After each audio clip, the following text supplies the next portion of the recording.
Mechanical শুধু engineering জায়গাটা কিভাবে এসেছে সেটা বলতে গেলে খুব প্রাচীন যুগে মানুষ কাঠের গুঁড়ি গড়িয়ে নিয়ে যেত। তাহলে এখান থেকে আস্তে আস্তে চাকা আবিষ্কার হলো। লতা পাতা দিয়ে আমরা বাড়ি বানাতাম, সেই বাড়ি আজকে কংক্রিটের স্ট্রাকচার দিয়ে বানানো হচ্ছে, নাম হয়েছে সিভিল ইঞ্জিনিয়ারিং।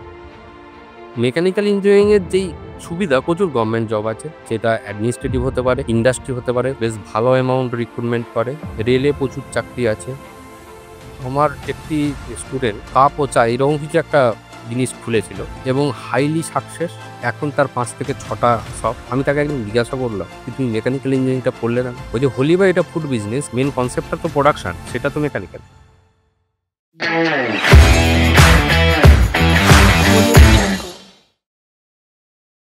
নমস্কার।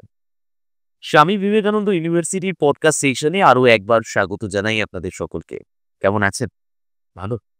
কতটা ভালো? ভালো মন্দ জানার জন্য আপনাকে আমরা ইনফরমেশন দেওয়ার জন্য বারবার ছুটে ছুটে আসি এই পডকাস্ট সেকশনে। আজকের এই পডকাস্ট সেকশনটা আরো একটু স্পেশাল, কারণ আজকে আমরা যে বিষয়টা নিয়ে কথা বলবো সেই বিষয়টা হলো মেকানিক্যাল ইঞ্জিনিয়ারিং। হ্যাঁ, এমন একটি ইঞ্জিনিয়ারিং বিভাগের মধ্যে এমন একটি অধ্যায় যাকে বলা যায়, যেটা প্রাচীনতম ইঞ্জিনিয়ারিং। হ্যাঁ, যার মধ্যে পদার্থ এবং গণিতের সংমিশ্রণ মিশে রয়েছে। সেই মেকানিক্যাল ইঞ্জিনিয়ারিং নিয়ে বহু বছর যাবৎ ধরে চর্চিত চলছে এই অধ্যায়টা। আর এই বিষয় নিয়ে আমাদের মুখোমুখি রয়েছেন ডক্টর বিকাশ পাজা, professor, mechanical engineering department, Swami Vivekananda university.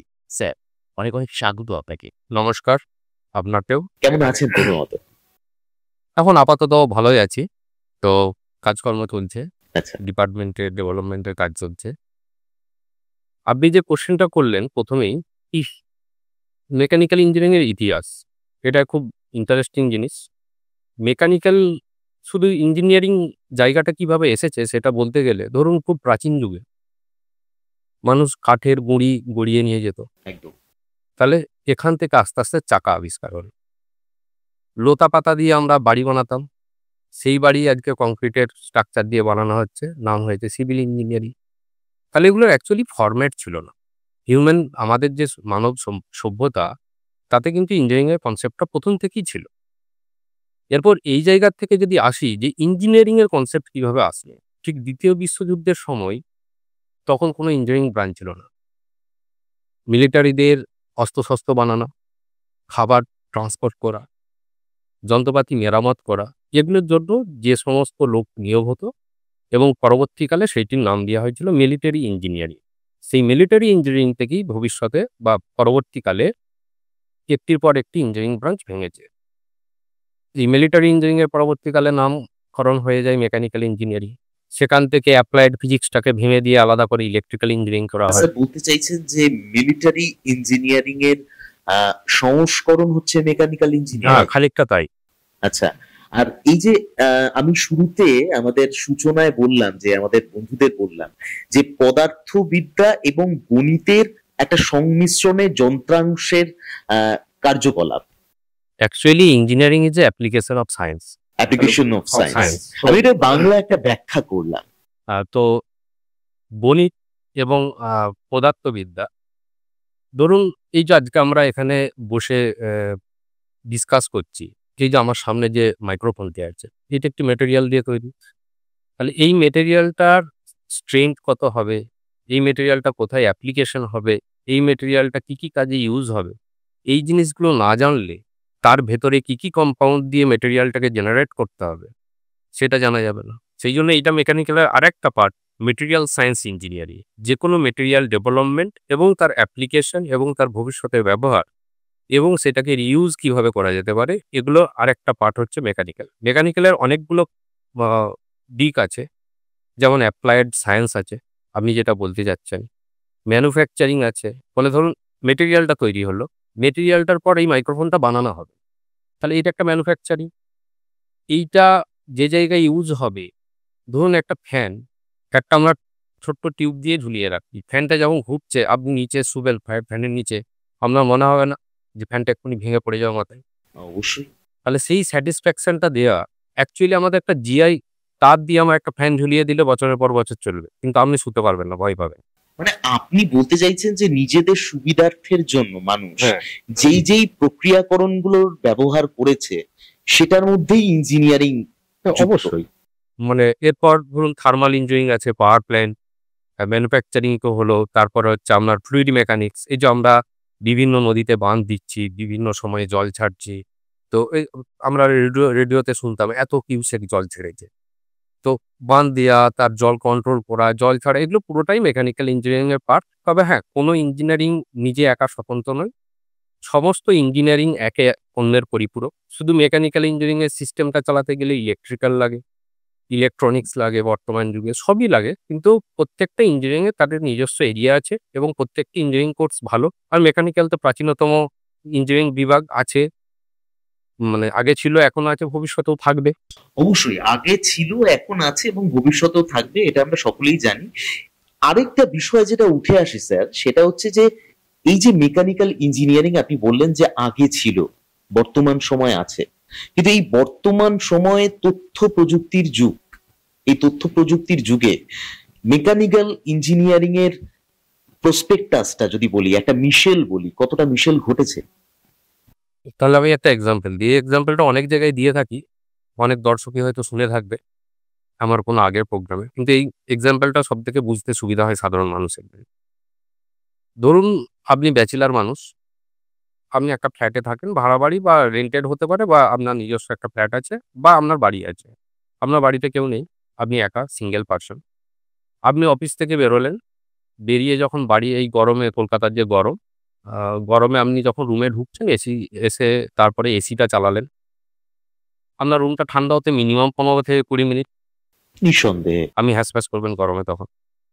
তো এইটার জন্য এখন যে এসিগুলো বেরোচ্ছে, আপনি অফিস থেকে যখন বেরোলেন ঠিক 15 মিনিট 20 মিনিট আগে, আপনি বাড়ি ঢোকার আগে আপনি মোবাইল থেকে আপনার এসিটা অন করে দিলেন। শুনে মজা লাগছে যে অন করে দিলাম, যখন রুমটা গিয়ে খুলবো চিল ঠান্ডা। তো এটার সিস্টেমটা কিভাবে কাজ করছে? এসি হচ্ছে নিজে মেকানিক্যাল প্রোডাক্ট। মেকানিক্যাল ইঞ্জিনিয়ার ছাড়া এসি ম্যানুফ্যাকচার করা সম্ভব নয়। এসিটা চলছে কিসে? না power source. Electrical engineering also important for this run the AC. এরপর এই যে আপনি মোবাইলে অন করছেন যে আমার এসিটা ঠিক 6টা 15 মিনিটে অন করব। 6:30টায় আমি বাড়িতে ঢুকবো। তাহলে 6টা 15 যখন অন করছেন মোবাইল অ্যাপস দিয়ে, তার মানে সফটওয়্যার, কম্পিউটার সায়েন্স কিভাবে ইনস্ট্রাকশনটা যাচ্ছে? Through cloud. কাকে ইনস্ট্রাকশন দিচ্ছে? এসির মধ্যে একটা সেন্সর বসানো আছে। Sensor is the electronics device, আর পুরো ক্লাউড টু সফটওয়্যার, এটা হচ্ছে কম্পিউটার ইঞ্জিনিয়ারিং। তাহলে 4টে ইঞ্জিনিয়ারিং দিয়ে আজকে এই মডার্ন অটোমেশন তৈরি হচ্ছে। অসাধারণ। মানে এই এক্সাম্পলটা বোধহয় এর থেকে বড় এক্সাম্পল আর কিছু হতে পারে না। সব থেকে বড় কথা হচ্ছে যে আপনি যেভাবে উদাহরণটা তুলে ধরলেন এই জায়গাটায়, এরপরে মানে ঠিক এই সেন্সর আর মেকানিক্যাল ইঞ্জিনিয়ারিং এ একটা ওতপ্রোত সম্পর্ক কিন্তু আমরা দেখতে পাচ্ছি। হ্যাঁ, এবং এখানেই পরিষ্কার বা স্পষ্ট যে তথ্য প্রযুক্তির যুগে দাঁড়িয়ে মেকানিক্যাল ইঞ্জিনিয়ারিং এর প্রভাব কিন্তু অপরিসীম জায়গায় রয়েছে। অ্যাকচুয়ালি যেকোনো মেকানিক্যাল প্রোডাক্টে যখন অটোমেশন করা হয়, সেটা ইলেকট্রনিক্স এবং কম্পিউটার দুটোই লাগে। এরপর আজকে যদি মনে হয় যে কম্পিউটার সায়েন্স আর ইলেকট্রনিক্স ডিভাইসগুলো তারা প্রোডাক্ট করবে, কোথায় ইউজ করবে? ইউজ করার জন্য তো প্রোডাক্ট চাই। সেই প্রোডাক্ট ম্যানুফ্যাকচারিং করার জন্য এবং প্রোডাক্ট ডিজাইন করার জন্য মেকানিক্যাল ইঞ্জিনিয়ারিং এর রিপ্লেসমেন্ট এখনো অবধি কোথাও তৈরি হয়নি। আর অবশ্যই দুটো দুটো দুদিকের পরিপূরক যাকে। হ্যাঁ, অবশ্যই পরিপূরক। কারণ আমাদের ফ্যামিলিতে মা-বাবা দুজনে থাকলে যেমন একটি সন্তান ভালোভাবে শিক্ষা-দীক্ষা পেয়ে মানুষ হয়। মা-বাবার মানে হয়তো আ বলছি না যে 100%, কিছু, কিছু মানুষের ক্ষেত্রে তো হয় মা-বাবা কেউ একজন অমিট হয়ে যায়। তো সেক্ষেত্রে দেখা যায় যে আমি এটাও বলছি না যে 100% ছেলে বিগড়ে যায়। কিন্তু কিছুটা হলেও তারা ফ্যামিলি লাইফের যে সোশ্যাল ইমপ্যাক্ট সেটা কিন্তু নষ্ট হয়। সেরকম হচ্ছে ইঞ্জিনিয়ারিংও, প্রত্যেকটি ইঞ্জিনিয়ারিং একে এক অপরের পরিপূরক। একটা যদি কোনো কারণে ড্যামেজ হয়, অন্য ইঞ্জিনিয়ারিংগুলোর ক্ষতি হতে লাগে। একদমই। আর সব থেকে বড় কথা হচ্ছে স্যার, আরো একটা বিষয় একটু আপনার কাছ থেকে জানার চেষ্টা করি, সেটা হচ্ছে যে এই যে স্বামী বিবেকানন্দ ইউনিভার্সিটি, আমি একটু ইউনিভার্সিটির দিকে আসি। এই স্বামী বিবেকানন্দ ইউনিভার্সিটিতে যে সমস্ত ছাত্রছাত্রীরা ঠিক করছে যে মেকানিক্যাল ইঞ্জিনিয়ারিং এর দিকে এগোবে বা যারা পড়াশোনা করছে মেকানিক্যাল ইঞ্জিনিয়ারিং নিয়ে, তাদের উদ্দেশ্যে বা কি কি এলিমেন্টস থাকলে পরে একজন আইডিয়াল ইঞ্জিনিয়ার যাকে বলা যায় তিনি তৈরি হতে পারে, সেই আইডিয়াল ইঞ্জিনিয়ার আমরা দেখতে পারি? তার মধ্যে কি কি এলিমেন্টস থাকতে হবে, কি কি উপাদান তার মধ্যে থাকতে হবে? অ্যাকচুয়ালি আমাদের একটা গতানুগতিক কনসেপ্ট যেটা আছে, ছেলে ভালো মোটামুটি পড়াশোনা করে, ভালো মিন্স এই অর্থে ভালো নাম্বার ভালো পায়। তো নাম্বার ভালো পেলেই বাবা মাদের একটাই কনসেপ্ট, হয় ইঞ্জিনিয়ারিং পড়বে নয় ডাক্তারি পড়বে। এবং আমরা নট মানে সোশ্যাল সিস্টেমে শুধু দেখি নয়, বিভিন্ন সিনেমাও বেরিয়েছে এক্ষেত্রে। আমি এক্সাম্পল দেবো না, অনেকটা বড় হয়ে যাবে। তো মানে ইঞ্জিনিয়ারিং আর ডাক্তারি ছাড়া আর বোধহয় পৃথিবীতে কোনো পড়াশোনা নেই। এটা হচ্ছে প্রথম কনসেপ্ট মানুষের মনের মধ্যে ঢুকে থাকে। না, এটা মা বাবার একটা অগাধ ভরসা ভরসা মানে ইঞ্জিনিয়ারিং করলেই একটা চাকরি পাওয়া যাবে, ডাক্তারি হলেই একটা মানে ভবিষ্যৎ সিকিউরটা অনেক বেশি। এই নয় সব স্ট্রিমেরই ভবিষ্যৎ সিকিউরিটি আছে। মেন জায়গা যেটা ইঞ্জিনিয়ারিং, তার মানে কি একটু বেশি নাম্বার পাবে ম্যাথ, ফিজিক্স, কেমিস্ট্রিতে। এখন মোটামুটি 45% নাম্বার এলিজিবিলিটি হলে সে অ্যাডমিশনে যেতে পারে। সেইটা কোনো national eligibility test, joint entrance test বা আমাদের ইউনিভার্সিটিতে যারা আসবে তাদের আমাদের একটা কমন এন্ট্রি লেভেল টেস্ট হয়, সেই টেস্টের মাধ্যমেও তারা ভর্তি হতে পারে। মিনিমাম এলিজিবিলিটি 45% টিসিএম মানে ফিজিক্স, কেমিস্ট্রি, ম্যাথামেটিক্স, মার্কস। তো এগুলো বাদ দিলে আমি যদি অন্য অ্যাঙ্গেল থেকে বলি যে কেন পড়বে, কেন পড়া উচিত? ধরুন একটা ট্রাক্টর, সামনের চাকাগুলো ছোট, পেছনেরগুলো বড়। একটা ছেলের মনের মধ্যে যদি এই জিনিসটা কোনোদিন গ্রো করে যে সব গাড়ি তো 4 টে চাকা সমান, তাহলে এইটারও সামনেরগুলো ছোট, পেছনেরগুলো বড় যাচ্ছে কি করে? এই যে টেনডেন্সি, এটা হচ্ছে কি করে? এইটা কেন এইরকম? এই ইন্টারেস্ট গুলো যদি কারোর মধ্যে থাকে, আমার মনে হয় সে ইঞ্জিনিয়ারিং করলে কোথাও সাকসেস পেলেও পেতে পারে। এই টেনডেন্সি মানে অন্বেষণ, একটা প্রশ্নের অন্বেষণ সবসময়ের জন্য থাকতে হবে। টেম্পোরারি, খানিকটা ওই ধরনের। এই খিদেটা বোধহয় না থাকলে বোধহয় না, আপনি ভালো engineering- অঙ্ক করতে পারেন, হ্যাঁ। আপনি ভালো ফিজিক্স করতে পারেন, কিন্তু দেখা গেল আপনি প্র্যাকটিক্যাল ফিল্ডে দাঁড়িয়ে যখন রোদে দাঁড়িয়ে কোনো একটা ধরুন কনস্ট্রাকশনের কাজ বা অন্য কিছু কাজ হচ্ছে, আপনি তখন ব্ল্যাকবোর্ড খুঁজছেন, পাতা খুঁজছেন, আমি ক্যালকুলেশন করে দেবো। তাহলে কাজটা দেখভাল করে বা কাজটার প্রপার মানে ফিল্ডে যখনই আপনি যাবেন, অনেক প্রবলেম জেনারেট হয়। সেই প্রবলেমগুলো সলভ করার ক্যাপাবিলিটি কিভাবে আসবে? সেটা কিন্তু খাতায় কলমে হবে না। আর ইঞ্জিনিয়ারিং মানেই হচ্ছে মেকানিক্যাল ইঞ্জিনিয়ারিং, সেহেতু প্র্যাকটিক্যাল সেন্সটা তো অনেকটা Exactly. বেশি দরকার।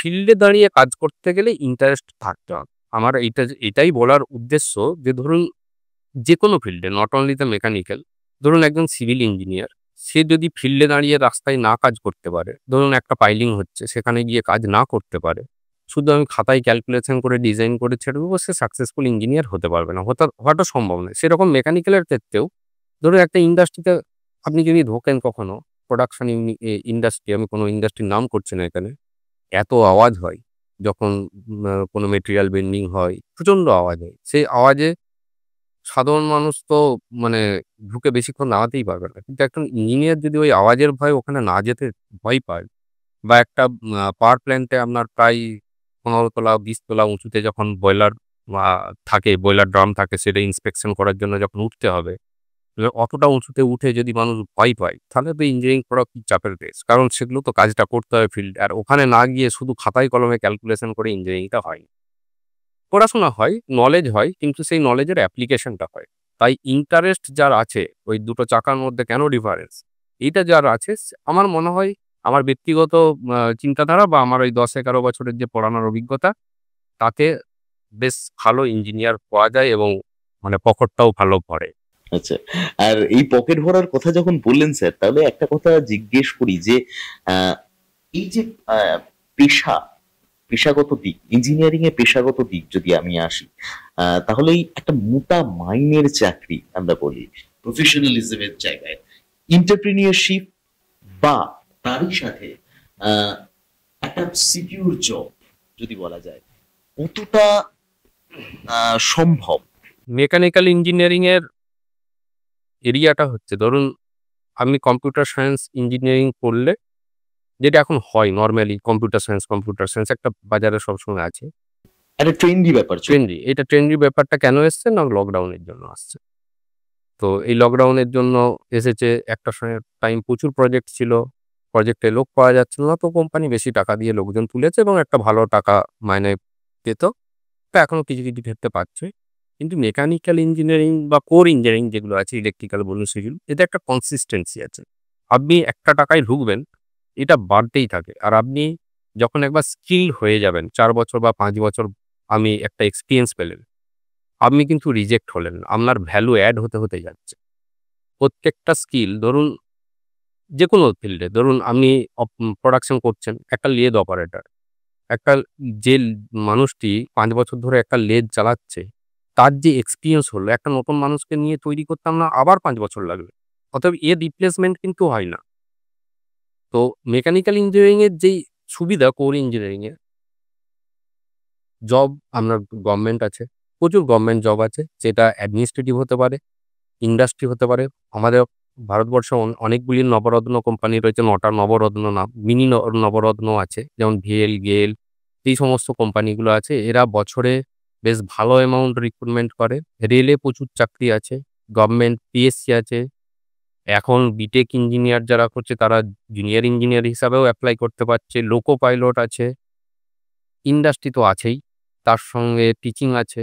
তো আমাদের অ্যাডভান্টেজ যেটা মেকানিক্যালে, গভর্নমেন্ট জবের স্কোপটা প্রাইভেট জবের সাথে সাথে অনেকটা বেশি, যেটা অনেক সফটওয়্যার হচ্ছে শুধু প্রাইভেট জবটার উপরেই ডিপেন্ড করে থাকতে হয়। কিন্তু আমাদের গভর্নমেন্ট জবটাও বেশ ভালো অ্যামাউন্ট আছে এবং প্যাকেজ খারাপ না। এই প্যাকেজের জায়গাটা যদি আমি ছোট্ট করে জিজ্ঞেস করি যে কত, কিরকম একটা অ্যাজুমশন মোটামুটি ধরুন যদি নবরত্ন গভর্নমেন্ট সেক্টর এবং নবরত্ন, আপনার কথাতে নবরত্ন কোম্পানি গুলো যদি হয়, মানে নবরত্ন কোম্পানি বললে ভুল হবে, নবরত্ন এর হ্যাঁ, এরপর মেন বেসিক পেটা হচ্ছে ৫৭,৭০০ টাকা গভর্নমেন্টের অ্যাজ এ বিটেক ইঞ্জিনিয়ার। এরপর ধরুন যখন নবরত্ন বা মিনি নবরত্ন আছে, ৫৭,৭০০ টাকাটা তো পাচ্ছে, এই সরি ৫৭,০০০ টাকা। ৫৭,০০০ টাকা বেসিক। ৫৭,০০০ সাথে ডিএ আছে, এইচআরএ আছে, এগুলো তো আছেই। ইন্ডাস্ট্রি হলে অ্যালাওয়েন্স পাবে। মোটামুটি ধরুন একটা, ধরুন ভেলে কেউ চাকরি পেয়েছে, স্টার্টিং স্যালারি কেটে-কুটে হাতে ৮৫,০০০ থেকে ৯০,০০০ টাকা পাবে পার মান্থ। এরপর যদি কেউ অ্যাডমিনিস্ট্রেটিভ জবে আসে, এইটা মোটামুটি ৭৫,০০০ থেকে ৮০,০০০ টাকা। এরপর প্রাইভেট সেক্টরে হয়তো এতটা ইনিশিয়াল স্টেজে দেয় না। প্রাইভেট সেক্টরে আপনার ২৫,০০০ থেকে ৩০,০০০, একটু ভালো কোম্পানি হলে ৪০,০০০-৫০,০০০ অব্দি দেয়। মোটামুটি ধরুন যেগুলো একটু স্ট্যান্ডার্ড কোম্পানি ৩৫ থেকে ৪০। কিন্তু আপনার পারফরম্যান্স যদি ভালো হয়, ৫ বছর বাদে গভর্নমেন্ট জব যা স্যালারি হয়, গভর্নমেন্টও তো নরমাল ৩% ইনক্রিমেন্ট পার ইয়ার, আপনি ডবল, ট্রিপল পর্যন্ত ইনকাম করতে পারেন। মানে এই গভর্নমেন্টের জায়গায় এই সুযোগটা কিন্তু মানে বিস্তারিত ভাবে রয়েছে। আমার বন্ধু একটা এক্সাম্পল দিই, যখন জয়েন করেছিল এল&টিতে ৭,২০০ টাকায় জয়েন করেছিল। আজকে ওর প্যাকেজ হচ্ছে সেদিনে বলল প্রায় 35 সামথিং, 35 lakhs পার ইয়ার, এই পারে না। মানে বুঝতে পারছেন, এই কম বেশ ৭,২০০ থেকে ৩৫ লাখ। এটা যেমন একটা কথা, সেরকম আপনি যেহেতু দীর্ঘদিন ধরে অধ্যাপনা করছেন এবং সেই নিরিখে আমি এই প্রশ্নটা রাখতে চাই, সেটা হচ্ছে যে বহু ইন্ডাস্ট্রি বন্ধ হচ্ছে, বহু জায়গায় আমরা দেখতে পাচ্ছি যে বহু ইন্ডাস্ট্রি বন্ধ হয়ে যাচ্ছে। এই জায়গায় কি কোনো নিরাশ হওয়ার বিষয় রয়েছে মেকানিক্যাল ইঞ্জিনিয়ারদের? বহু কলকারখানা আমরা দেখছি বন্ধ হয়ে যাচ্ছে। সেই জায়গায় যেগুলো গভর্নমেন্ট ওরিয়েন্টেশন রয়েছে বা প্রাইভেটাইজেশন রয়েছে, সেই জায়গায় কোনো প্রভাব কি একটা মেকানিক্যাল ইঞ্জিনিয়ারের ক্ষেত্রে পড়তে পারে? আমার মনে হয় না ঠিক বন্ধ হয়ে গেছে। জিনিসটাকে অন্যভাবে ব্যাখ্যা করে যদি দেখি, আমরা ওয়েস্ট বেঙ্গলে যেহেতু বাস করি, কিন্তু মোটর বন্ধ হয়েছে। হিন্দ মোটর কি বানাতো? অ্যাম্বাসেডর। তো অ্যাম্বাসেডর বন্ধ হয়েছে তো কি হয়েছে? কত ৪ চাকা গাড়ি এসছে। মানে রিপ্লেসমেন্ট হচ্ছে। যেই ইন্ডাস্ট্রিগুলো সময়ের সঙ্গে নিজেকে পরিবর্তন করতে পারে না, সেই ইন্ডাস্ট্রিগুলোই বন্ধ হয় এবং সেই ইন্ডাস্ট্রিগুলোই আস্তে আস্তে রিপ্লেসমেন্ট হয়ে অন্যভাবে চলে যায়। কিন্তু ইঞ্জিনিয়ার কোম্পানি চেঞ্জ করছে। হ্যাঁ, মানে আপনি ধরুন হিন্দ মোটর বন্ধ হয়েছে, কিন্তু মারুতি, টাটা আরো বেশি করে উঠেছে। এনারাই গেছেন। হ্যাঁ, এনারাই গেছেন। কারণ যেহেতু এখানে ধরুন নতুন মডেল নেই। অ্যাম্বাসেডর বন্ধ হওয়ার প্রধান কারণ কি? মানে অনেকে বলে বিভিন্ন ইস্যু রয়েছে। আমি সেই ইস্যুতে যাচ্ছি না। কিন্তু কোনো নতুন মডেল বার করেছিল? এত বছর একই মডেল রয়ে গেছে। স্ট্যান্ডার্ড গাড়ি আমাদের। সবসময় স্ট্যান্ডার্ড দিয়ে হয় না। সমাজ কি চাইছে, মার্কেট কি চাইছে, মার্কেটের খিদে কি আছে, সেই দেখে কিছু ডিজাইন চেঞ্জ করা দরকার। হ্যাঁ, কোয়ালিটি তো অবশ্যই ভালো থাকবে। আমি হিন্দুস্তান মোটরস, তার কোয়ালিটি থাকবে। কিন্তু ডিজাইন টাটা মোটরস তার দিকে ডিজাইন চেঞ্জ করছে। মারুতি তার দিনের পর দিন ডিজাইন চেঞ্জ করছে। তো তারা যেভাবে চেঞ্জ করছে নিজেদিকে, আপনি মানে ইভেন আমাদের কেরিয়ারের ক্ষেত্রেও নতুন সফটওয়্যার আসছে, সেগুলো যদি আমরা না শিখতে পারি ২ দিন বাদে আমাদেরকে হয়তো ইউনিভার্সিটি বা কলেজে বলবে না দরকার নেই। তো সময়ের সঙ্গে যে এই যে আপনি বলছেন অটোমেশন, মেকানিক্যাল ইঞ্জিনিয়ারিং এ ১ম যারা পড়েছে তারা যদি অটোমেশনকে আস্তে, আস্তে অ্যাবজর্ব না করতে পারে তাহলে মডার্ন হবে কি করে? সোচ সেটা কোনো ট্রেনিং হতে পারে এবং ইনস্টিটিউট তো প্রোভাইড করে টিচারদের জন্য। ঠিক আছে, এইরকম একটা ট্রেনিং হচ্ছে, তুমি ট্রেনিং নিয়ে আসো। সেই ট্রেনিংটা নিয়ে আসা মানে কি? আমি গেলাম, সেখানে খাওয়া-দাওয়া হলো, ট্রেনিং করলাম, কলেজে আসলাম, ভুলে গেলাম, একটা সার্টিফিকেট জমা দিলাম। না, সেই ট্রেনিংটা নিজে অ্যাকোয়ার করে যেন স্টুডেন্টদের শেখাতে পারে। এই কারণেই ট্রেনিং নিয়ে ডেভেলপ করতে হয়। যেকোনো নতুন টেকনোলজিকে অ্যাকসেপ্ট করতে হয় এবং সেইটাকে আপনার যেকোনো জায়গাতে মানে রিপ্লেসমেন্ট না করালে বা আপডেট না করালে সেই ইন্ডাস্ট্রি টিকবে না, নাহলে রিপ্লেস হয়ে যায়। আমি এই মেকানিক্যাল ইঞ্জিনিয়ার যেহেতু টেকনিক্যাল একটা কোর্স, এই জায়গাটায় আমি একটা এন্টারপ্রিনিয়রশিপের একটা জায়গা দেখেছি বা জানতে পেরেছি। এই এন্টারপ্রিনিয়রশিপের বিস্তারিত ব্যাখ্যাটা একটু আপনার কাছ থেকে জানতে চাই। এন্টারপ্রেনারশিপ দুটো কনসেপ্টে চলে। একটা কনসেপ্ট হচ্ছে যারা ধরুন পেশাটাকে বেছে নিচ্ছে না, জবটাকে বেছে নিচ্ছে না, তাদের ক্ষেত্রে একটা এন্টারপ্রিনিয়রশিপ করার একটা পথ খুলে যাওয়ার একটা বিষয় থাকে। তাদের ক্ষেত্রে আপনি কি বলবেন?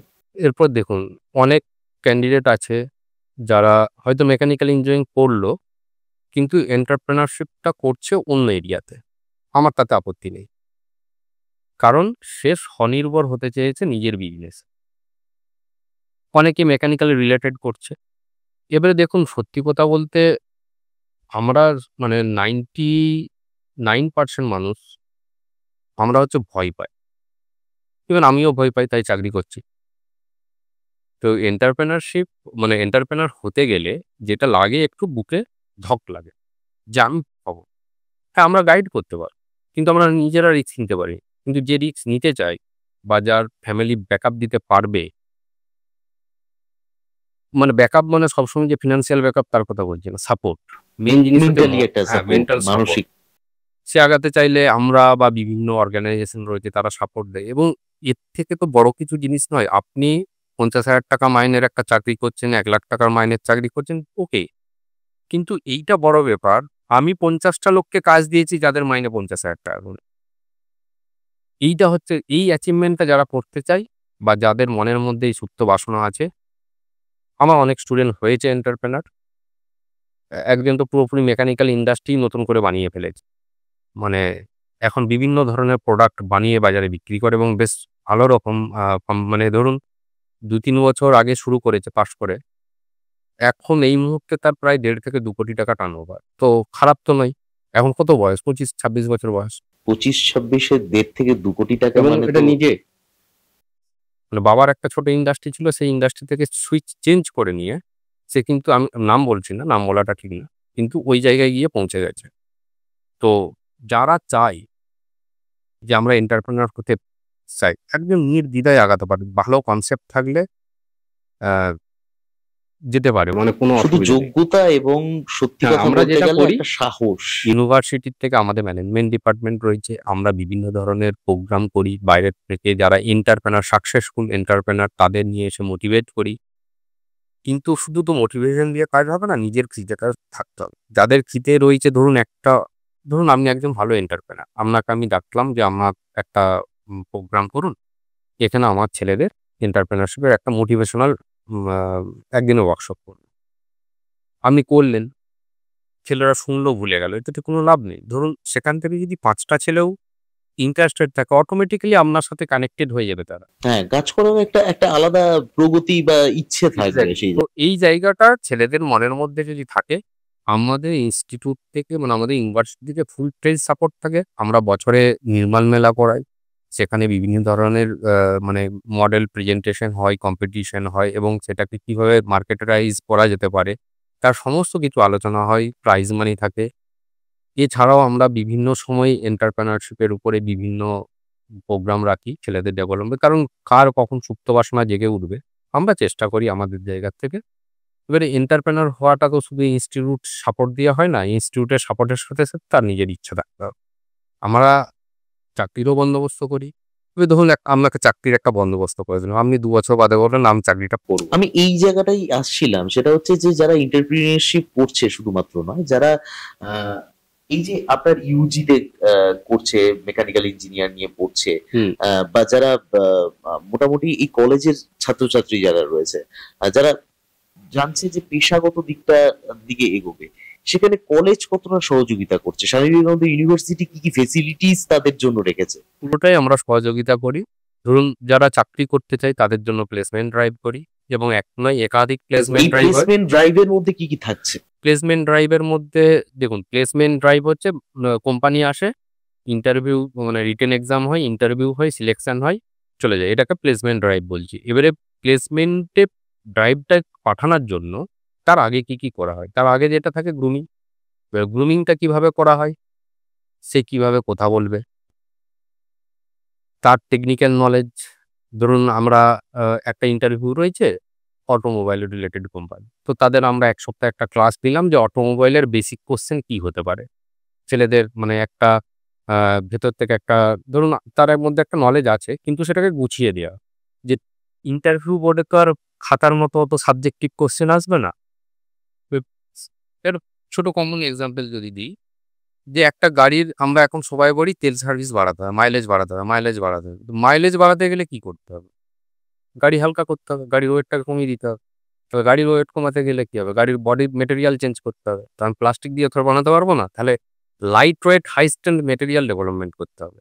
সেটা হতে পারে কোনো কম্পোজিট, অন্য কিছু, এর জন্য প্রচুর রিসার্চ হয়। তো এই যে কোশ্চেনটা যে গাড়ির ফুয়েল কনজাম্পশনে কমাতে গেলে প্রথম কি করা দরকার, দ্যাট ইজ ওয়েট লেস করতে হবে গাড়িতে, মানে ওয়েটটাকে রিডিউস করতে হবে।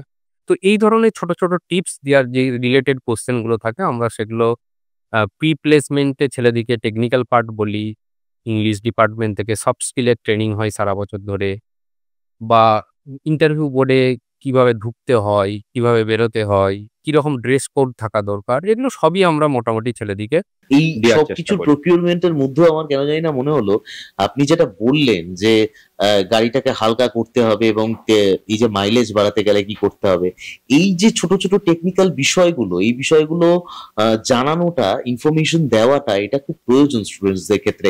যারা পডকাস্টটা দেখছে এই মুহূর্তে যারা দেখবে, আগামী সময়ে যারা দেখবে, আমার মনে হয় যে এই যে বিষয়টা, এই যে ছোট ছোট টেকনিক্যাল ইনফরমেশন গুলো, এটা অনেকটা বড় কাজে লাগবে।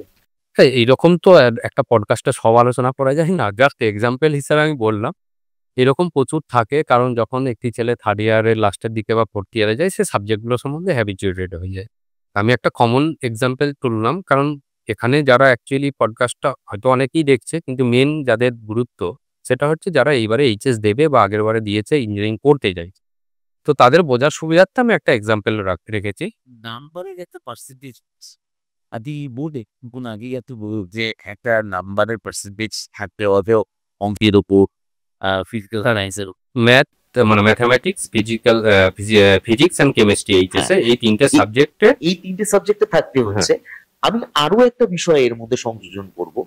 দেখুন, সব শেষে আর্থিক জায়গা একটা বড় কারণ হয়ে দাঁড়ায়, এবং এই যে ইঞ্জিনিয়ার হব, ডাক্তার হব, কিন্তু তারপরেও একটা প্রশ্ন তৈরি হয় এখানে। ইঞ্জিনিয়ার, ডাক্তার, আপনারই কথার পরিপ্রেক্ষিতে আমি টানছি, সেটা হচ্ছে আপনি বলেছিলেন যে ইঞ্জিনিয়ার, ডাক্তার হওয়া মানে প্রত্যেকটা মা বাবা এবং প্রত্যেকটা স্টুডেন্টের কাছেই একটা বড় স্বপ্ন হওয়া। এর খরচটাও তো একটা বৃহৎ পরিমাণের চিন্তা ভাবনা আমরা সাজিয়ে রাখি, যে খরচটা বৃহৎ পরিমাণে হয়। যদি কলেজে কোনো সহযোগিতা না পাই, সেই রকম দিক থেকে মানসিকভাবে আশ্বস্ত কতটা হতে পারে আমাদের এখানকার ছাত্রছাত্রীরা, বা যারা উচ্চ মাধ্যমিক পাশ করেছে বা পাশ করতে চলেছে, তারা কতটা মানসিকভাবে প্রিপারেশন নিতে পারে, যাতে স্বামী বিবেকানন্দ ইউনিভার্সিটিতে এসে একদম ন্যূনতম মূল্যে, খরচায় বা কোন রকমের ফেসিলিটিস এর মধ্যে দিয়ে, কোন কোন ফেসিলিটিস এর মধ্যে দিয়ে এই জায়গাগুলো পেতে পারে, ইঞ্জিনিয়ারিং, মেকানিক্যাল ইঞ্জিনিয়ারিং এর সুযোগটা পেতে পারে, এটা যদি একটু আমাদের সেটা একটু কোশ্চেনটা একটু বড় করে অ্যান্সার দিই। একদম, আমি খুব বড় করে এই জন্য প্রশ্নটা করলাম, কারণ প্রত্যেকটা ছাত্রছাত্রীর মনে কিন্তু এই প্রশ্নটা বারবার জেগে ওঠে। ছাত্রছাত্রীদের মনে যদিও না জাগে, তাদের মা বাবাদের মনে আরো বেশি করে জাগে যে খুব প্রয়োজন, অত্যন্ত দরকার, ছেলে মেয়েকে ইঞ্জিনিয়ার তৈরি করতেই হবে। এটা একটা স্বপ্ন দেখছি আমরা। প্রফেশনালিজম কোর্স, টেকনিক্যাল কোর্স, আমরা যে নামেই তাকে উপমা দেই না কেন, কিন্তু খরচা দিনের শেষে কিন্তু এই একটা জায়গা গিয়ে আটকে যায়। এই বিষয়টা যদি একটু পরিষ্কার হতে পারি। প্রথম জিনিস হচ্ছে আমরা একটা ওয়ার্ড শুনি ভ্যালু অ্যাডিশন। Value addition. তাহলে আমার ভ্যালু অ্যাডিশন কি হবে? ধরুন আমি এইচএস পাস করে আসি, আমাকে ইঞ্জিনিয়ার হিসাবে কেউ চাকরি দেবেন না। আমি 4 বছর পড়বো, ডিগ্রি পাবো, বিভিন্ন স্কিল হবে, পরীক্ষা হবে, তবে আমাকে একটা ধরুন 20,000, 25,000, 30,000 টাকা পার মান্থ চাকরি দিচ্ছে। মানে 4 বছর বাদে গিয়ে আমার স্যালারি দাঁড়াচ্ছে অ্যাজ এ ইঞ্জিনিয়ার 20,000 টাকা পার মান্থ, বা আমি কমই ধরে রাখছি সব থেকে। তাহলে 20,000 পার মান্থ, এইটা হলো আমার ভ্যালু অ্যাডিশন। মানে এটা আমার ভ্যালু দাঁড়ালো। তাহলে অ্যাডিশন কি হলো? আমার সেমিস্টার ফিস, আমার এক্সাম ফিস, আমার বইপত্র কিনা, কম্পিউটার কিনা, বিভিন্ন ট্রেনিং পত্র নেয়া, এগুলো আমার ভ্যালু অ্যাডিশন হয়েছে। এবার দুটো পার্ট রয়েছে। একটা হচ্ছে গভর্নমেন্ট। গভর্নমেন্ট কলেজে যারা পাচ্ছে, টিচার স্যালারি কারা দেয়? গভর্নমেন্ট প্রোভাইড করে। ল্যাবের খরচাপাতি কারা দেয়? গভর্নমেন্ট প্রোভাইড করে। টাকাটা কিন্তু লাগছে ভ্যালু অ্যাডিশন। আপনি ভালো করে ভাবুন। ওখানে গভর্নমেন্ট দেয়, এই ইউনিভার্সিটি হচ্ছে সেলফ ফাইন্যান্স ইউনিভার্সিটি। ওয়ার্ডটা যেহেতু সেলফ ফাইন্যান্স, নিজেদিকে প্রোভাইড করতে হবে, তবে নিজের ভ্যালু, নিজের টাকা দিয়ে নিজের ভ্যালুকে বাড়াচ্ছি। এর পরের প্রশ্ন হচ্ছে টাকাটা লাগবে। কম বেশি বিভিন্ন অর্গানাইজেশন আছে। আ স্বামী বিবেকানন্দ ইউনিভার্সিটি, আমি অনেক দিনের টিচিং এক্সপেরিয়েন্স থেকে বলতে পারি, ওয়েস্ট বেঙ্গল তথা গোটা ভারতবর্ষের বুকে অনেকটাই কম পয়সায়, মানে কম ফিজে পড়ানো হয় এখানে। আমি দেখেছি। আমি ডিটেইলড ফিজ আমি এখানে বলব না। কিন্তু অনেকটাই কম ফিজে পড়ানো হয়। যারা দেখছে জিনিসটা বিভিন্ন ওয়েবসাইট ঘেঁটে দেখে নিতে পারে। মানে প্রায় ফ্রি অফ কস্ট বলা যায়। কিন্তু পুরোটা তো ফ্রি অফ কস্ট হলে তো ইউনিভার্সিটি চলবে না, সেলফ ফাইন্যান্স ইনস্টিটিউট। তো আমি দেখেছি মোটামুটি ধরুন ওয়েস্ট বেঙ্গলের অন্যান্য ইউনিভার্সিটির থেকে প্রায় 60-70% কম রেট এখানে পড়ানো হয়। এইরকম একটা রেট বললাম, এক্সাক্ট অ্যামাউন্ট। 60-70% রেটে পড়ানো হচ্ছে অন্যান্য ইউনিভার্সিটির কম রেটে। আচ্ছা, কম রেটে পড়ানো হচ্ছে। 60-70% কম রেটে। এটা কিন্তু একটা অনেকটা বড় প্রাপ্তি। বড় প্রাপ্তি, অবশ্যই বড়। তার সাথে আরো একটা বিষয় সংযোজিত হলো যে স্টুডেন্ট ক্রেডিট কার্ড। হ্যাঁ, এরপর আসছি যেটা মানে ভ্যালু অ্যাডিশনের পার্ট গেল, আমার ফিজের পার্টটা গেল। মানে আমাকে ফিজ দিতে হবে। এবারে ফিজটা ম্যানেজ কিভাবে হয়? আপনার ধরুন এই যে স্বামী বিবেকানন্দ স্কলারশিপ বলে একটা স্কলারশিপ আছে। এই স্বামী বিবেকানন্দ স্কলারশিপ যেখানে বলছে যে যারা লোয়ার ইনকাম, মানে এক্সাক্ট ফিগারটা আমার মনে হয় 2 লাখ টাকার নিচে যাদের বোধহয় ইনকাম, ফ্যামিলি ইনকাম, তাদের কিন্তু এই ফুল স্কলারশিপটা কিন্তু গভর্নমেন্ট প্রোভাইড করে। মানে স্বামী বিবেকানন্দ যে স্কলারশিপ, সেই স্কলারশিপ থেকে আসে। এরকম অনেক স্কলারশিপ রয়েছে, ঐক্যশ্রী আছে, কন্যাশ্রী আছে, ন্যাশনাল স্কলারশিপ রয়েছে। এছাড়াও ধরুন আপনি রেলে চাকরি করেন, রেল আপনার ছেলের জন্য স্কলারশিপ দেবে। তো আপনি এখানে ভর্তি করালেন, এখান থেকে আমরা ডকুমেন্ট রেডি করে দিই, স্কলারশিপটা রেলের ডিপার্টমেন্ট থেকে চলে আসে।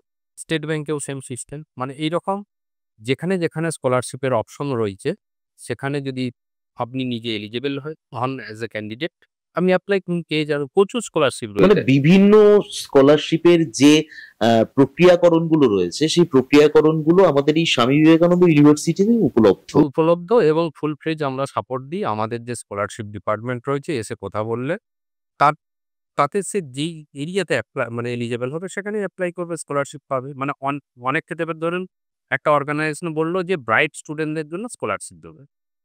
আপনার ফিস দেখা গেল হয়তো অ্যাপ্রক্স ধরছি 1,00,000 টাকা।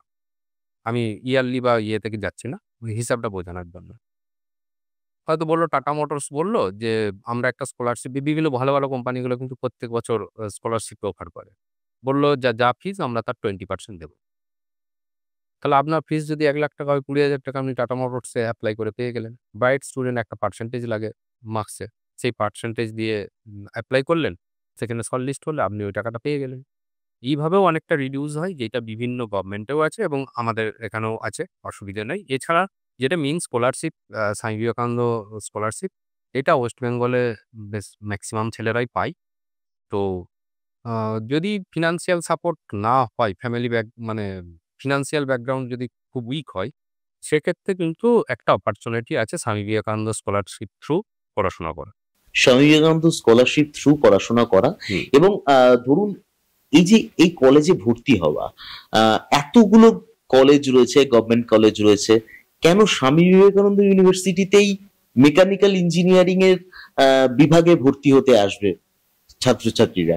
কি স্পেশালিটি রয়েছে এর মধ্যে, যে স্পেশালিটিটা অন্যান্য কলেজের থেকে একটু আলাদা করে চেনাবে স্বামী বিবেকানন্দ ইউনিভার্সিটিকে? মেন স্পেশালিটি বলতে দেখুন, যে কোনো স্টুডেন্টের একটা ইউনিভার্সিটি বা একটা ইনস্টিটিউটে ভর্তি হওয়ার আগে প্রথম উচিত সেই ইনস্টিটিউটে এসে একবার ভিজিট করা। ধরুন আপনার বাড়ির ব্যাকগ্রাউন্ডে কোনো ইঞ্জিনিয়ার নেই, আপনি চেষ্টা করুন আশেপাশে যদি কেউ থাকে তাকে একদিন রিকোয়েস্ট করুন, নিজেরই তো সন্তান, তার জন্যই তো আমি চেষ্টা করছি, সে এসে একবার ভিজিট করুন। দ্বিতীয় কথা, আপনি যদি নিজে কিছুটা বোঝেন তাহলে এসে ভিজিট করুন, একটা কেন 5টা কলেজ ভিজিট করুন, দিয়ে দেখুন ইনফ্রাস্ট্রাকচার কি আছে। Swami Vivekananda infrastructure মেকানিক্যালের high level এন্ডের সব মেশিন আছে, ইনফ্রাস্ট্রাকচার মারাত্মক লেভেলের, ফ্যাকাল্টি বোথ মানে অনেকটাই high quality, maximum faculty PhD holder, এখানে রিসার্চ এনভায়রনমেন্ট রয়েছে। এবং আমাদের যে সমস্ত গোটা ইউনিভার্সিটিতে আমরা পুরো smart classroom smart classroom. Use করি। আমাদের প্রত্যেকটা রুমে স্মার্ট বোর্ড রয়েছে, এগুলো অনেক অ্যাডভান্টেজ রয়েছে। হ্যাঁ, অনেকে বলবে নর্মাল ব্ল্যাকবোর্ডে পড়াতে খুব ভালো লাগে চকে লিখে, ঠিক আছে, লেখাটা হয়তো চকের লেখাটা ঠিক আছে, বাকি তার সঙ্গে এই যে এখন মডার্ন যুগে আপনি ধরুন একটা পাম্প পড়াচ্ছেন, পাম্পের ছবি টবি এঁকে লিখে ছেলেটিকে পড়ালেন, কিন্তু পাম্পটা কি করে ঘুরছে আপনি দেখাতে পারবেন স্মার্ট বোর্ড ছাড়া? তার মানে সেই যে আহ, তথ্য প্রযুক্তির সাথে হ্যাঁ। তথ্য প্রযুক্তির যুগে মানে দাঁড়িয়ে আমি একটা অ্যানিমেশন দিয়া পাম্প যখন ঘুরছে, মানে জলটা কিভাবে রোটেট করছে, কিভাবে মানে সাকশন করে কিভাবে ডেলিভার হচ্ছে পুরো পাম্পের ভেতরে, এটার অ্যানিমেশন পাওয়া যায়। একদম এই অ্যানিমেশনটা পড়ানোর সময় যদি ছেলেদিকে দেখাতে পারেন, তাহলে তো ছেলেদের বুঝতে অনেক সুবিধা হয়ে যায়। মানে এই যে আপনি প্র্যাকটিক্যালের ছোঁয়া চাইছিলেন না, প্র্যাকটিক্যালের ছোঁয়াটা ক্লাসের মধ্যেই অনেকটা দেয়া যায়, যদি পড়ানোর টেকনিকটাকে একটু চেঞ্জ করা যায়। এটা তাহলে এটা এটা অনেকটা বড় আমার মনে হয় যে এই জিনিসটা বোধহয় বর্তমান সময় যে ইউনিভার্সিটি, শুধুমাত্র আমি স্বামী বিবেকানন্দ ইউনিভার্সিটি বলবো না, যে সমস্ত ইউনিভার্সিটি এই পরিষেবা প্রোভাইড করতে পারে, তাহলে মনে হয় সেখানকার ছাত্রছাত্রীদের মেকানিক্যাল ইঞ্জিনিয়ারিং কেন যে কোনো কোর্স করতেই অসুবিধা হবে না। খুব একটা মানে সহজ এইভাবে সাবজেক্টকে জানা, এভাবে চেনা একটা সাবজেক্টকে, এটা একটা অনেক বড় প্রাপ্তি। মানে এইটা আমাদের টেকনোলজি যুগে একটা অ্যাডভান্টেজ অবশ্যই। ধরুন আমরা যখন 9-10 পড়েছি, কেমিস্ট্রি বিভিন্ন মডেল দেখানো হতো, চার্ট দেখানো হতো, লাইফ সায়েন্সের মানে বিভিন্ন ছবি নিয়ে যে স্যারেরা দেখাতেন। কিন্তু সেটা আজকে অ্যানিমেশনের মাধ্যমে দেখানো যাচ্ছে। তো মানে ধরুন মানে অদ্ভুত একটা জিনিস, মানে আমি দেখেছি অসাধারণ। এর জন্য অবশ্যই যারা অ্যানিমেশন বানায় বা টেকনোলজির মানে টেকনোলজিতে দুটো পার্টি ইনভলভ, যেমন বিভিন্ন অ্যানিমেশন বিভিন্ন কার্টুনও বানানো হয়। আবার ঠিক একইভাবে এই ধরনের কোর্স রয়েছে, যারা মেকানিক্যাল ইঞ্জিনিয়ার তারাও এই কোর্সটা করতে পারে মেকানিক্যাল রিলেটেড ইনস্ট্রুমেন্টেড সব জিনিসপত্র ডেভেলপ করার জন্য। এবং এরই সাথে আমি একটা কথা জুড়ে রাখি, সেটা হচ্ছে যেহেতু এটা একটা টেকনিক্যাল কোর্স, হুম। এবং আমরা একটা জিনিস জানি যে সেটা হচ্ছে যে টেকনিক্যাল কোর্সের ক্ষেত্রে এআইসিটিই একটা বড় ভূমিকা গ্রহণ করে। মানে এই এআইসিটির এই বিষয়টা, মানে এই ভূমিকাটা কি প্রত্যেকটা ক্ষেত্রে প্রযোজ্য? মানে প্রত্যেকটা টেকনিক্যাল কোর্স করতে গেলে পরে এই অ্যাফিলিয়েশনটা বা এই অ্যাপ্রুভালটা কি প্রয়োজন রয়েছে? অ্যাকচুয়ালি এআইসিটির উদ্ভাবন হয় এইভাবে যে, ধরুন অনেক ইউনিভার্সিটি আছে, তো টেকনিক্যাল কোর্স, ম্যানেজমেন্ট কোর্স এগুলো সব বিভিন্ন কলেজ খুলতে থাকে, আস্তে আস্তে ওপেন হতে থাকে এবং সেখানে চালানো হয় প্রথমে এই মানে কোর্সগুলো শুরু হয়। তো এআইসিটি বলে একটা অর্গানাইজেশন তখন এই কোর্সগুলো মনিটর করার জন্য এআইসিটি একটা অর্গানাইজেশন তৈরি করা হয়েছে, মানে সরকারের পক্ষ থেকে। তারা মনিটর করে দেখে যে হ্যাঁ, টেকনিক্যাল কোর্স করার জন্য কি কি জিনিসগুলো থাকা দরকার। অ্যাকচুয়ালি এনারা কিন্তু ডিগ্রি দেয় না, এনারা কোর্সটা মনিটর করে। ওকে, এটা হচ্ছে প্রথম কনফিউশন।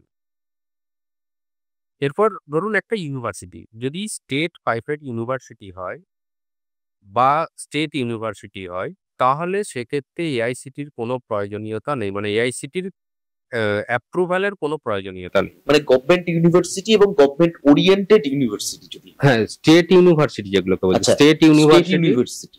স্টেট প্রাইভেট ইউনিভার্সিটি এগুলোর ক্ষেত্রে কিন্তু কোনো এআইসিটির প্রয়োজনীয়তা নেই। প্রয়োজনীয়তা কিন্তু নেই।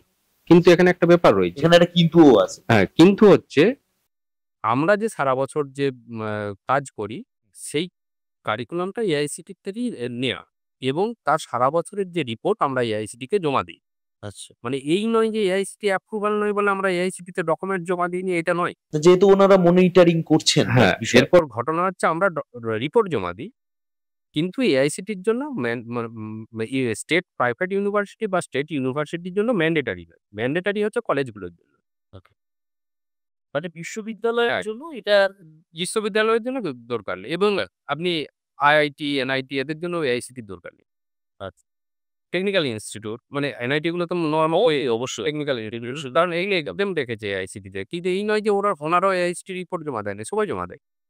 মানে এই অ্যাপ্রুভালটা একটা কনসেপ্ট, এআইসিটি নয় বোধহয় ডিগ্রি হ্যাঁ, বর্তমান সময়ে একটা এমন পরিস্থিতি তৈরি হয়েছে যে এটা কোথাও গিয়ে একটা প্যানিকের মতন তৈরি হয়েছে যে আইসিটি অ্যাপ্রুভাল না থাকলে হয়ে যাবে, তাহলে কলেজগুলো তো ইউনিভার্সিটির অ্যাফিলিয়েশনের দরকারই ছিল না। যে সমস্ত কলেজ ধরুন ওয়েস্ট বেঙ্গল কেন গোটা ভারতবর্ষে দূরে রয়েছে। একদম। তো ডিগ্রি দেওয়ার মানে ক্যাপাবিলিটি ইউনিভার্সিটির মধ্য থেকেই আছে, মানে ইউজিসি অ্যাপ্রুভ যে ইউনিভার্সিটি আছে। তো যেহেতু এগুলো সিঙ্গেল ইউনিভার্সিটি, স্টেট ইউনিভার্সিটি, এদের জন্য এআইসিটি অ্যাপ্রুভালের দরকার নেই। কিন্তু এআইসিটি আমরা রিপোর্ট জমা করি। এটাই না। বিশ্বাসটা বিশ্ববিদ্যালয়ের হ্যাঁ, উপর অবশ্যই। রাখাটা ভালো। একদমই। অবশ্যই। একদম আমাদের এই পডকাস্টের শেষের জায়গায় আমি শেষ করার আগে আহ, একটা বিষয় নিয়ে আপনার সাথে আহ, বহু বিষয় নিয়ে কথা হয়েছে, কিন্তু একটা বিষয়ে জানতে খুব ইচ্ছে করছে, সেটা হচ্ছে যে আহ, এই যে বিদেশে মেকানিক্যাল ইঞ্জিনিয়ারিং এর চাহিদা, যদি আমি একটু প্রশ্ন করি এটা আপনার কাছে, আহ, অনেকেই মেকানিক্যাল ইঞ্জিনিয়ারিং করে আমরা আগে দেখতাম যে তারা বিদেশে পাড়ি দিচ্ছে, বহু কোর্স করেই পাড়ি দিচ্ছে বর্তমান সময় যদিও, কিন্তু এই সময় দাঁড়িয়ে মেকানিক্যাল ইঞ্জিনিয়ারিং করে বিদেশে গেলে পরে তার পেশাগত দিকটা কতটা স্থায়িত্বকরণ হতে পারে, বা তার কাজকর্মের সুযোগ, যদি গোদা বাংলায় বলি, কাজকর্মের সুযোগ কতটা সে পেতে পারে। এই দ্বিতীয় বিশ্বযুদ্ধের সময়ে এই বাংলা থেকে, ভারত তো ছেড়ে দিন, এই বাংলা থেকে কাতারে কাতারে ডিপ্লোমা ইঞ্জিনিয়ার কিন্তু বিদেশে গেছে কাজ করেন। ট্রেনটা আজকের নয়, ট্রেনটা চিরকালের। দেখুন, ইঞ্জিনিয়ারিং বলুন, যে কোনো পড়াশোনা বলুন, প্রফেশনের আপনি যেই ধরুন আজকে মেকানিক্যাল ইঞ্জিনিয়ারিং করলাম, আমার গ্রামেতেই যে মেকানিক্যাল ইন্ডাস্ট্রি থাকতে হবে তো কোনো মানে নেই। না। আপনি আরেকটা কালচারে গিয়ে কাজ করুন, অসুবিধে কোথায়? তো বিদেশে জার্মানি তো মেকানিক্যাল ইঞ্জিনিয়ারিং এর ঠেক আগে। প্রচুর ছেলে জার্মানি যায়। মানে মেকানিক্যাল, যেমন ধরুন কম্পিউটার সায়েন্সের ছেলেরা সব ইউএস, কানাডা যায়। তো মেকানিক্যাল ইঞ্জিনিয়াররা হচ্ছে কাতারে কাতারে জার্মানি যায়। তো ভলিউমটা যেহেতু কম মেকানিক্যালের, মানে ছাত্র সংখ্যার নিরিখে একটু কম বাজারে মানে ফাটে আর এই গোদা বাংলায় এই ল্যাঙ্গুয়েজ। না, না। তো প্রচুর অপরচুনিটি রয়েছে। সাউথ আফ্রিকাতে এখন প্রচুর ডেভেলপমেন্টের কাজ হচ্ছে। আমাদের প্রচুর জুনিয়র ছাত্রছাত্রী যারা আছে অনেকে সাউথ আফ্রিকায় কাজ করছে, ভালো স্যালারি পায়।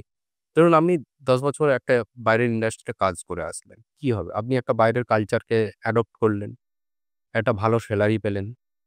তার সঙ্গে কি হলো? আপনার এক্সপোজারটা বেড়ে গেল। অবশ্যই। এরপর আপনি যখন অটোমেটিক্যালি নিজের দেশে আসবেন, একটা ইন্ডাস্ট্রির জন্য কিন্তু একটা আলাদা আ থিংকিং তৈরি হবে আপনার জন্য। যে বাইরে কাজ করেছে, এর এক্সপোজার বেশি, এ অনেক কিছু হ্যান্ডেল করতে পারবে। তাহলে আপনার অ্যাকসেপ্টেবিলিটি আরও বেড়ে যায়। বাইরে কাজ করতে যাওয়াটাও কিন্তু আরেকটা ভ্যালু অ্যাডিশন। মানে আপনি এখানেও কাজ করলেন 10 বছর, কিন্তু বাইরের কোনো ধরুন জার্মানিতে বা অন্য কোনো কান্ট্রিতে গিয়ে 10 বছর কাজ করলেন, সেটা কিন্তু আরেকটা extra milestone for your value addition part. Mechanical engineering এ একটা প্রবচন আছে, এটা আপনি বিশ্বাস করবেন কতটা আমি জানি না, এটা আমাদের একটা চেনা কথা, শোনা কথা, যে মেকানিক্যাল ইঞ্জিনিয়ারিং মানেই হচ্ছে যেন একটা বিশ্বকর্মার একটা দান যাকে বলা যায়, বা তার থেকেও বড় কথা হচ্ছে যে মেকানিক্যাল ইঞ্জিনিয়ারিং মানেই হচ্ছে একটা স্বতঃস্ফূর্ততার একটা বিষয় আছে, এবং তাকে এগিয়ে নিয়ে যাওয়ার একটা প্রবণতা মেকানিক্যাল ইঞ্জিনিয়ারিং এ যারা এগিয়ে চলে তাদের কখনো অন্য সংস্থানের অভাব হয় না। সেই বিষয়ে আপনি কতটা সহমত পোষণ না, করেন? আমি শুধু মেকানিক্যাল নিয়ে বলবো না, যেকোনো ইঞ্জিনিয়ারিং পড়াশোনাতেই অন্য সংস্থানের কখনোই কোনো অভাব হয় না। শুধু ইঞ্জিনিয়ারিং কেন, যেকোনো পড়াশোনাতে অন্য সংস্থানের অভাব হয়, এটা যদি সে ঠিকঠাক ভাবে করে। যদি সে ঠিকঠাক করে তার নিজের এরিয়াটাকে বোঝে, সে হিস্ট্রি অনার্সের ছাত্র হলেও তার অন্বেষণের কোনো প্রবলেম হবে না। কিন্তু হ্যাঁ, অন্য অন্বেষণ করার মানে ত্বরান্বিত কতটা তাড়াতাড়ি হবে, মানে কতটা তাড়াতাড়ি কেন আমরা প্রফেশনাল কোর্স কেন চয়েস করি, যে কুইক পেয়ে যাবো। মানে ধরুন ইঞ্জিনিয়ারিং করছি, ডাক্তারি করছি, আমার ইনকামটা খুব কুইক শুরু হবে। ইয়ারা তা এই কারণেই কিন্তু আছে নামটাই তো প্রফেশনাল কোর্স। তো প্রফেশনাল কোর্স হওয়ার কারণটাই হচ্ছে আমার তাড়াতাড়ি ফিনান্সিয়াল সিকিউরিটি আসবে। খুব ছোট্ট একটা প্রশ্ন, প্রতিযোগিতার দৌড়ে আমরা এখন চলছি, এই প্রতিযোগিতার দৌড়ে দাঁড়িয়ে মেকানিক্যাল ইঞ্জিনিয়ারিং এর অবস্থানটা কোন জায়গায় রয়েছে? মেকানিক্যাল ইঞ্জিনিয়ারিং ছাড়া অন্য কোনো ইঞ্জিনিয়ারিং এর অস্তিত্ব থাকবে না। মানে সোসাইটিরও অস্তিত্ব থাকবে না। তার কারণ বলি, খুব স্মল স্কেলে দেখলে অসুবিধা নেই। ধরুন আজকে আমি একটা সোফাতে বসে রয়েছি। এগুলো আগে আমরা দেখেছি যে কাঠের ছোট, ছোট কাঠের দোকানগুলো থাকতো, তারা বানিয়ে দিত। আমরা কি আজকে সেগুলো নিচ্ছি? নিচ্ছি না। আমরা যাচ্ছি শপিং মলে। একটু ভালো কোয়ালিটি হবে, ভালো ফিনিশিং হবে। ভালো কোয়ালিটি অ্যান্ড ভালো ফিনিশিং কথাটা কোথা থেকে আসছে? এবং অদ্ভুত ব্যাপার, আমি যখন নিজে পড়াশোনা করেছি জানি না। আমি আগে যে অর্গানাইজেশনে বিক্রি ছিলাম, একটি কোম্পানি এসছে পারিং ফার্নিচার বলে, গুজরাট থেকে। ফার্নিচার কোম্পানি মেকানিক্যাল ইঞ্জিনিয়ার নিয়ে কি করবে? কিছু ছেলে চাকরিও পেল। আমি ২-৩ মাস বাদে ফোন করলাম একটা ছেলেকে। আমি তোমার এই কি কাজ করাচ্ছ কাঠের? বলছে স্যার বিশাল কাজ এখানে। পুরো আমরা ধরুন একটা খাট তৈরি হয়। ডিজাইন কাটছে ৪ দিন ৫ দিন ধরে মিস্ত্রিরা। ৫ মিনিটে হয়ে যাচ্ছে। সিএনসি দিয়ে কাজ করছে। CNC router. মানে আপনি প্রোগ্রামিং করে দেবেন, হু করে কাটিং হবে এবং তার ফিনিশিং লেভেল অন্য লেভেলের ফিনিশিং লেভেল। আপনি ভাবুন একটা নরমাল ফার্নিচার সিস্টেম, সেইটা আজকে বিশাল ইন্ডাস্ট্রি তৈরি হয়ে গেছে। আজকে বড়, বড় শপিং মল, বিভিন্ন নামকরা, কারোর নাম আমি বলছি না। কিন্তু এগুলো যে বিক্রি করছে যে এই জিনিস প্রোডাকশন, এ তো ইঞ্জিনিয়ারিং প্রোডাক্ট। এটা মেকানিক্যাল ইঞ্জিনিয়ারিং এর অবদান।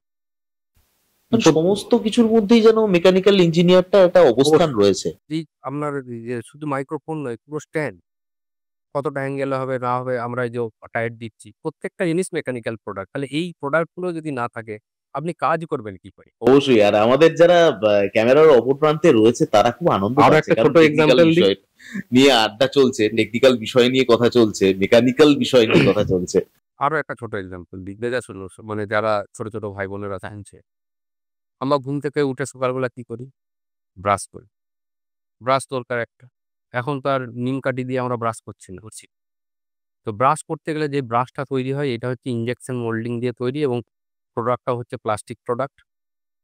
ইনজেকশন মোল্ডিং ছাড়া ব্রাশ তৈরি করা সম্ভব না। Injection moulding. মোল্ডিং বলে একটা প্রসেস আছে। ছেড়ে দিলাম। পরের পার্ট, হাত ধোবো, ট্যাপটা খুলছি। Tap is the mechanical product. আপনি খেয়ে দিয়ে গুছিয়ে বাড়িতে মানে অফিসে যাবেন বা কাজে বেরোবেন, অটো, টোটো চেপে আপনাকে যেতে হবে বা পার্সোনাল গাড়ি যাই হোক, ট্রেনে চেপে যাচ্ছেন। সব মেকানিক্যাল প্রোডাক্ট। ইভেন বর্তমান যুগে তো ছেড়ে দিন, মানে বাড়ির খাটটা পর্যন্ত রট আয়রনের তৈরি হচ্ছে। তাহলে মেকানিক্যাল ইঞ্জিনিয়ার যদি না থাকে, মেকানিক্যাল ইন্ডাস্ট্রি যদি না থাকে, সোসাইটিই থাকবে না। অবশ্যই সমাজটাই থাকবে। কারণ আমরা কোনো কিছু প্রোডাক্ট পাবো না। বিকাশবাবু, একদম শেষের পর্যায়ে চলে এসেছি আমাদের এই পডকাস্ট সেশনে। আর এই পডকাস্ট সেশনের শেষের পর্যায়ে এসে ডক্টর বিকাশ মাজা তার ছাত্রছাত্রী, এই কলেজের ছাত্রছাত্রী এবং তার ব্যক্তিগত স্তরের যারা শুভাকাঙ্ক্ষী রয়েছে, যে সমস্ত ছাত্রছাত্রীরা আহ এই মুহূর্তে প্রফেশনালিজমের মধ্যে যুক্ত রয়েছে, তাদের জন্য কি টিপস, কি বার্তা দিতে চায়? আমার টিপস একটাই, শুধু মেকানিক্যাল ইঞ্জিনিয়ার নয়, যারা যারা যারা এখন পড়ছে এইচএসে, যেকোনো প্রফেশন চয়েস করতে পারে। হ্যাঁ, অ্যাজ এ মেকানিক্যাল ইঞ্জিনিয়ার আমি তো বলবোই আমার ডিপার্টমেন্টে আসো। অবশ্যই তার ভালো লাগা থাকতে হবে, তার ইন্টারেস্ট থাকতে হবে। আ না ঢুকলে তো জিনিসটা বোঝা যায় না। জোর করে কাউকে বোঝানো যায় না। তবে আমি এইটুকু সমস্ত মানে অ্যাজ এ টিচার আমি এই কথাটাই বলব, যেই সাবজেক্টই পড়ুক, যেন সাবজেক্টের ভেতরে একটু ঢুকে দেখে। অন্তর্নিহিত জায়গায়। এক্সাক্টলি। ওই স্বামী বিবেকানন্দকে বলেছিলেন যখন সন্ন্যাস নিতে চেয়েছিলেন, যেখানে যাচ্ছ তার শেষ না দেখে ফিরো না। তাই ভেতরে ঢুকতে হবে, সেটা মেকানিক্যাল ইঞ্জিনিয়ারিং হোক, অন্য কোনো ইঞ্জিনিয়ারিং হোক বা আদার্স কোনো স্টাডি হোক, সেই স্টাডিটাকে ভালোবাসতে হবে, সেটার মধ্যে ঢুকতে হবে। তাই মেকানিক্যাল ইঞ্জিনিয়ারিং পড়লাম কিছু হলো না এটা নয়, মেকানিক্যাল ইঞ্জিনিয়ারিং এর ভেতরে ঢুকতে হবে। আর সব থেকে বড় কথা আমার মনে হচ্ছে যে মেকানিক্যাল, এই যে কথাটা বললেন আপনি যে মেকানিক্যাল ইঞ্জিনিয়ারিং পড়লাম কিছু হলো না, এটা কোথাও একটা ডিপ্রেশনের জায়গায় চলে যাচ্ছে। বা এই ডিপ্রেসটা না হলে বোধহয় ডিপ্রেশনটা মেকানিক্যাল ইঞ্জিনিয়ারিং এ আপনি দেখবেন বাজারে মেকানিক্যাল ইঞ্জিনিয়ারিং ইঞ্জিনিয়ার ইন্ডাস্ট্রিতে কাজ করছে, গভর্নমেন্ট জব করছে, ব্যাংকে জব করছে, ইউটিউবার পর্যন্ত আছে মেকানিক্যাল ইঞ্জিনিয়ার প্রচুর। মানে মেকানিক্যাল ইঞ্জিনিয়ারিং এমন একটা জিনিস, এটা কমন ইঞ্জিনিয়ারিং, এটাকে মাদার ট্রেড অফ ইঞ্জিনিয়ারিং বলা হয়। আপনি এখান থেকে পড়ে যে কোনো এরিয়াতে সুইচ করতে পারেন, যে কোনো এরিয়াতে সাকসেস পেতে পারেন। এটা ইঞ্জিনিয়ারিং এ মাদার হ্যাঁ, এই নয় যে আমাকে ইঞ্জিনিয়ারিং এর কাজ করতে হবে। মানে মেকানিক্যাল জিনিসটা যদি সে 20-30% অ্যাকোয়ার করে বেরোতে পারে, সে যে কোনো প্রফেশনে সাফল্য পেতে পারে, নট অনলি দ্য মেকানিক্যাল। এটা আমার বিশ্বাস শুধু নয়, এটা আমি দেখেছি, মানে আমার কাছে প্রমাণ আছে। এটা এটা এটা আপনার সব থেকে বড় কথা, শুধু আপনার নয়, আমাদের সকলেরই একটা চাক্ষুষ অভিজ্ঞতা, এবং আমরা দেখছিও। এবং মেকানিক্যাল, আমার মনে হয় আমাদের এই কনভারসেশনের পর আগামী সময়ে দাঁড়িয়ে মেকানিক্যাল বা মেকানিজম যেটাকে বলা হয়, বা মেকানিক্যাল ইঞ্জিনিয়ারিং এর ভবিষ্যৎটা আরো অনেকটা দৃঢ়। আমার একটি স্টুডেন্ট একটি চা ও আহ, কাপ ও চা এরকম কিছু একটা জিনিস খুলেছিল এবং হাইলি সাকসেস। এখন তার 5 থেকে 6টা শপ। আমি তাকে একদিন জিজ্ঞাসা করলাম যে তুমি মেকানিক্যাল ইঞ্জিনিয়ারিংটা পড়লে কেন? বললো আপনার জন্য। আপনার হ্যাঁ, জন্য আমি বলছি না, আমার জন্য তো পড়েছো ঠিক আছে। অ্যাকচুয়ালি ও ইলেকট্রিক্যালে ভর্তি হয়েছিল, আমার সাথে একদিন কথা বলছিল, দিয়ে পরে হঠাৎ করে আমার সাথে কথা বলে কি মনে হলো জানি না, বললো স্যার মেকানিক্যালে সিট করবো। আমি ফার্স্ট ইয়ারে ছিলাম, ঠিক আছে অ্যাপ্লাই করে দাও, হয়ে যাবে, সিট ফাঁকা আছে যাওয়া। দিয়ে ও ভর্তি হলো আপনার জন্য। আচ্ছা আমার জন্য পড়েছো ঠিক আছে, মেকানিক্যাল ইঞ্জিনিয়ারিং পড়ে এই যে চায়ের আজকে একটা বড় তুমি স্টার্ট আপ খুলে ফেললে, তোমার কি লাভ হইতো? বলছে অনেক কিছু লাভ হয়। ওই যে প্রোডাকশনের কনসেপ্টটাই তো মেকানিক্যাল। হলি বা এটা ফুড বিজনেস, ওই যে হলি বা এটা ফুড বিজনেস, মেন কনসেপ্টটা তো প্রোডাকশন, সেটা তো মেকানিক্যাল। এটা হচ্ছে ওর অ্যান্সার ছিল। আর আপনি বুঝতে পারছেন মানে একটা ফুড ইন্ডাস্ট্রিতেও মেকানিক্যাল ইঞ্জিনিয়ারিং কিভাবে সাকসেস পেতে পারে। একদম। তাই মেকানিক্যাল ইঞ্জিনিয়ারিং এই কারণেই মাদার ইঞ্জিনিয়ারিং বলা হয়। আমি আবার বলছি কোনো ইঞ্জিনিয়ারিংকে আমি ছোট করছি না বা কোনো স্টাডিকেই আমি ছোট করছি না, সবার নিজস্ব জায়গা আছে এবং সেই জায়গায় তাদেরকে ঢুকতে হবে। অসংখ্য অসংখ্য ধন্যবাদ বিকাশ বাবু, আপনাকে এতটা সময় দেওয়ার জন্য, আর এতগুলো মূল্যবান ইনফরমেশন, শুধু বলবো না, এতগুলো মূল্যবান তথ্য আমাদের সামনে এইভাবে তুলে ধরার জন্য। যারা আমরা মানে নিমিত্ত, যারা আমরা জানি না যে বিষয়টা সম্পর্কে, বা আমরা যারা ভীতি প্রকাশ করতাম এই মেকানিক্যাল ইঞ্জিনিয়ারিং এর বিষয়টা সম্পর্কে, একটা অধরা ছিলাম, তারা অনেকটা স্পষ্ট জ্ঞান পেলাম। আর এর থেকে বোঝা যায় যে যদি অন্তর্নিহিত জীবনযাত্রা বা অন্তর্নিহিত পড়াশোনা যদি না থাকে, তাহলে কিন্তু একটা কথা সব থেকে বড় প্রকাশ পায়, সেটা হচ্ছে যে আপনার জীবনে, আপনার সমাজ ব্যবস্থায়, আপনার জীবনযাত্রাটা পুরোটাই আবৃষ্ট করে রেখেছে মেকানিক্যাল ইঞ্জিনিয়ারিং।